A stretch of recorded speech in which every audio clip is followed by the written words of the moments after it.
senior judicial analyst, Judge Andrew Napolitano. Judge, so the defense presented a very solid case showing Jordan Neely was a homeless man on the subway. Right. He was under the influence of drugs, suffering from mental illness. He was threatening people on the subway. A woman and her child said they felt that their lives were endangered. Daniel Penny had the training necessary as a former Marine. He was able to subdue the situation, and he put him in that chokehold. It's very unfortunate that someone died. It's very unfortunate. That's not what he intended, as we know. But he was found not guilty, not responsible for this death at all. Did the jury get it right?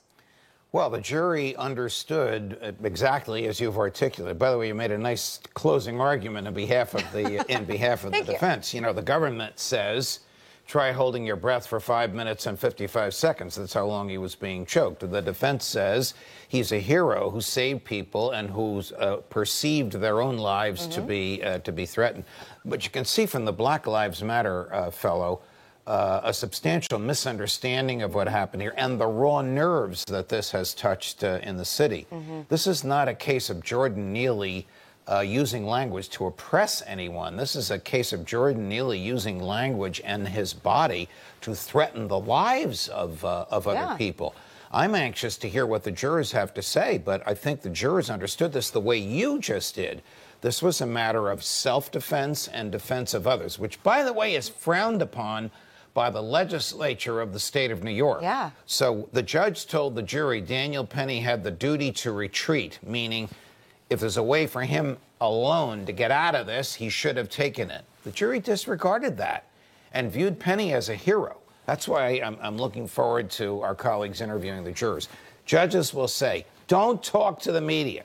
Jurors are free under the law to talk to the media, and of course we all want to know what went on in that jury room. Yeah, because why this was such a big issue is, as you mentioned to me last week, that in the state of New York, again, your duty is to retreat. Your duty is to essentially walk away and not get involved. But again, we know many people in the military. This man was a trained Marine. He saw a situation. He saw a woman and her child in need, and as a human being who's able to, you know, subdue someone, and that what he did what he felt was necessary. So last night I was sitting right here, and right where you were was Carl Higbie, and I'm trying to explain to Higbie the duty to retreat, which of course is not in his Constitution. It's not. Not in the Constitution of Daniel Penny, not in the Constitution of any person who believes I have the right to stand my ground, I have the right to be here, and these poor unfortunate folks have the right not to be oppressed on the subway. Yeah. The legislature has made this crazy rule.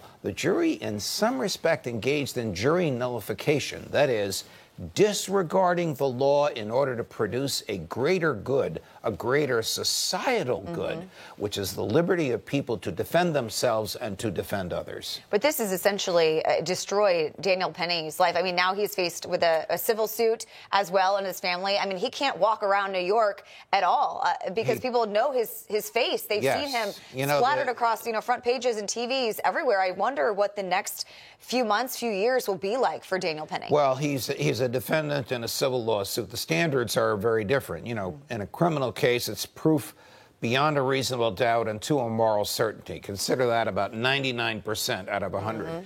In a civil case, it's a preponderance of the evidence. Consider that 51% out of 100. So the burden of proof, the obligation of the plaintiff's lawyer, that's the lawyer for the father of Jordan Neely, is a lot lower and easier to meet than the obligation, the burden of proof on the part of the government. I don't know if he has an insurance policy. He certainly has a defense fund.